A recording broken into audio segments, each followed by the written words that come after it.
Kiran Khalsa was born into the Healthy, Happy, Holy organization, also known as the 3HO. Created in 1969 by Yogi Bhajan, the group was rooted in meditation and Kundalini Yoga, a spiritual form of the practice. Khalsa's branch lived together in Florida under one roof, which they referred to as an ashram. To Khalsa, Yogi Bhajan was God. He would come to this ashram in Florida every year. He was like Santa Claus. We'd like touch his feet, and everyone in the ashram, all of a sudden there's food in the house, and he's showing up in a nice car with all the secretaries back then wearing fancy clothes and jewelry. And like my whole life, I'm like looking up to like, oh, you want to do this? Go ask everybody. That was like, anyone wants to get married, anyone wants to do anything, like ask him. He knows what your life should be like. Khalsa was raised with a strict diet, but would often sneak off to eat candy bars, eggs, and any other banned food she could get her hands on. She was an outcast at school, often bullied for the turban she was forced to wear. So I was called Q-tip head. We'd come home and there'd be eggs thrown on our garage door because we were the different, we're 30 minutes from Disney World. In Florida, we were the weirdos. And then there was being woken up at 3 a.m, put under cold water, brought up to the yoga room, put on a sheepskin before I could walk. And we would be put in yoga positions before America knew the word yoga.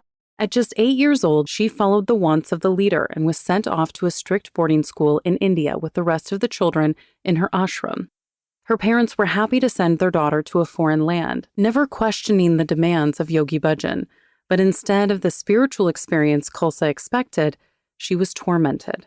There was no breath work, mindfulness. It was more, if you're late, you kneel on gravel and you don't get breakfast, and horrific other things of a boarding school that no child should have to encounter. I peed my bed. There was like the quilt. I remember, so I had this imprint of this Indian pattern paisley all over my body from the urine. And they would just put the quilt out on barbed wire to dry and then give it back to me.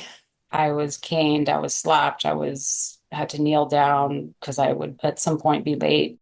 During Khalsa's trips back home to Florida, she'd soak in every bit of normalcy she could before being sent back to school. Instead of the happy, healthy group 3HO proclaimed themselves to be at the time, Khalsa had been raised in what's now widely considered a cult. However, Jackie Johnson, a licensed clinical social worker, says that the term cult only scratches the surface of explaining these types of organizations. A more accurate title for groups like 3HO is high demand, high control.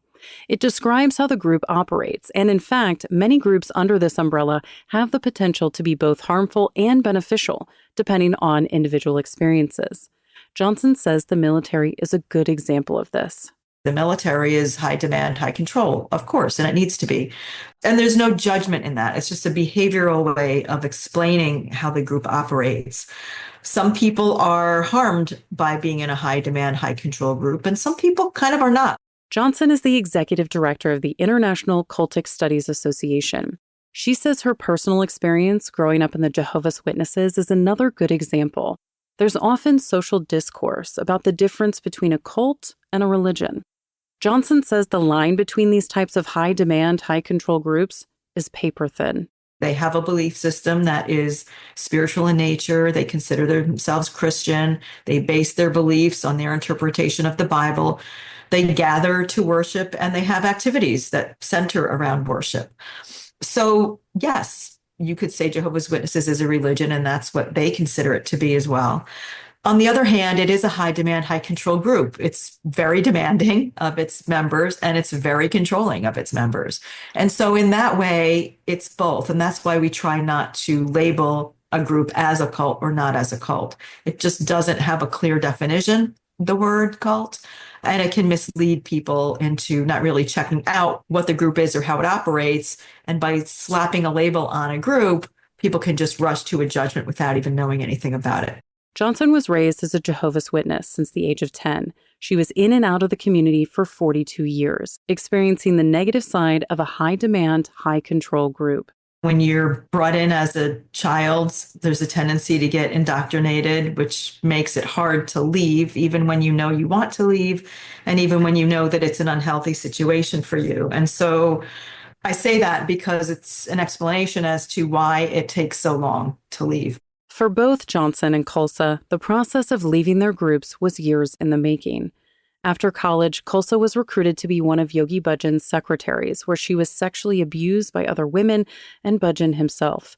She managed some of the group's finances while also acting as his personal healer.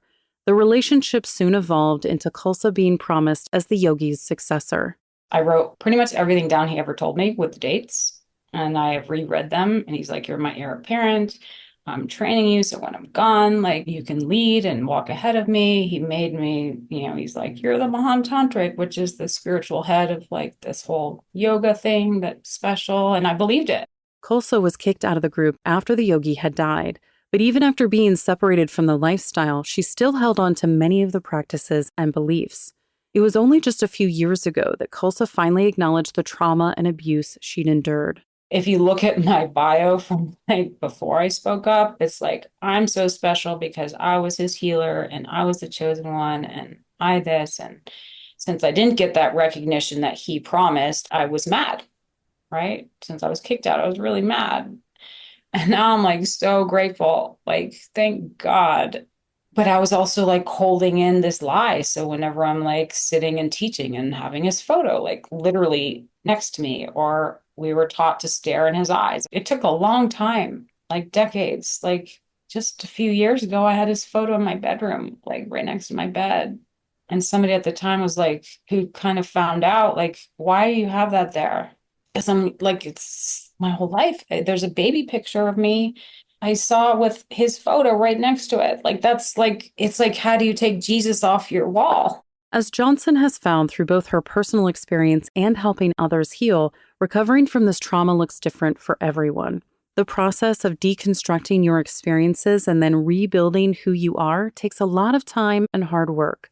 Johnson says she finds it helpful to start with education about high-demand, high-control groups.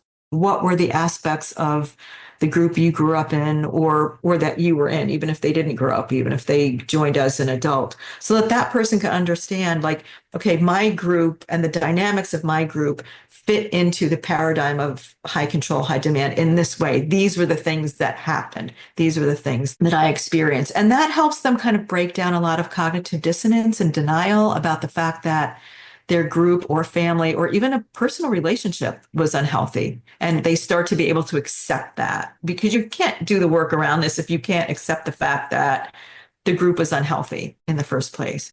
They then move into trauma work to talk through and process the pain they experienced.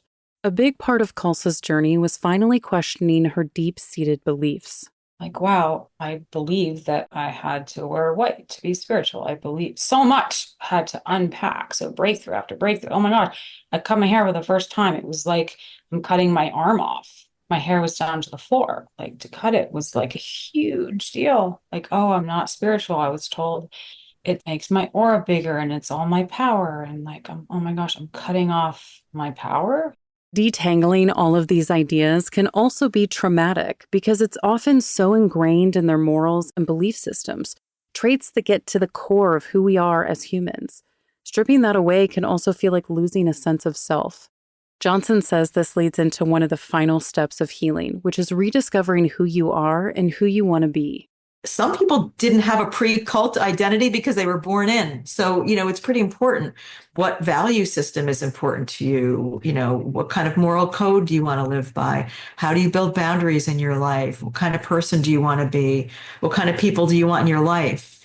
So all of those things go into the person either rebuilding themselves, rediscovering, or just building themselves from the ground up. How am I going to live my life now? And then how do I live my life in harmony with how I want it to be? You can't say you want all this morals, boundaries, value system, and then not know how to live in harmony with that. Johnson feels like this is the most rewarding part of the process. But while it's exciting, the thought of building yourself up from scratch can feel terrifying. Thankfully, Johnson says many people can often bring at least some part of their old life with them through the healing journey. usually I'll start by introducing this concept that typically not everything we learned from the cult was bad. So let's start by what were some things that you learned in your group that you still agree with. You can take those things with you. You don't have to reject everything just because it came from them. So let's start from there, like so that you have something that you know about yourself.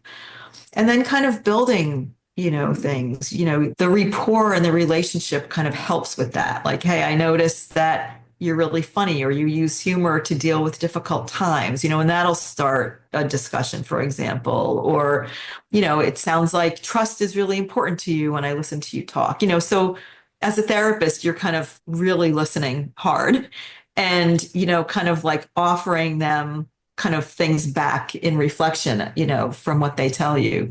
Sometimes her clients need a breakdown of what values are before even beginning to think about the ones they want to possess. Johnson will also use other people in their lives as examples. She'll ask her clients to think of their friends and see which traits they appreciate that they can adopt for themselves. So there's a lot of different ways, that someone can kind of figure out who they are. And it can be terrifying, but it just is what it is. Part of the work is learning how to deal with the scariness, learning coping skills. How are you going to get through this time? Because you're not going to take the scariness away. One of the biggest things that people have trouble with is, how do I learn to trust people? I'm never going to be able to trust anybody. And the short answer to that is it's not your job to trust anybody. It's your job to trust yourself. And when you learn to trust yourself because you know yourself well enough, then you don't need to externalize trust. It's a long, difficult process that takes a lot of time and patience, but Johnson believes it's a crucial step for survivors of abusive and manipulative groups. You can find more information about Jackie Johnson, Karen Kulsa, and all of our guests on our website, radiohealthjournal.org. For more behind the scenes, follow Radio Health Journal on Facebook, Instagram, and X. Our writer-producer is Kristen Farah. Our executive producer is Amira Zaveri. I'm Elizabeth Westfield.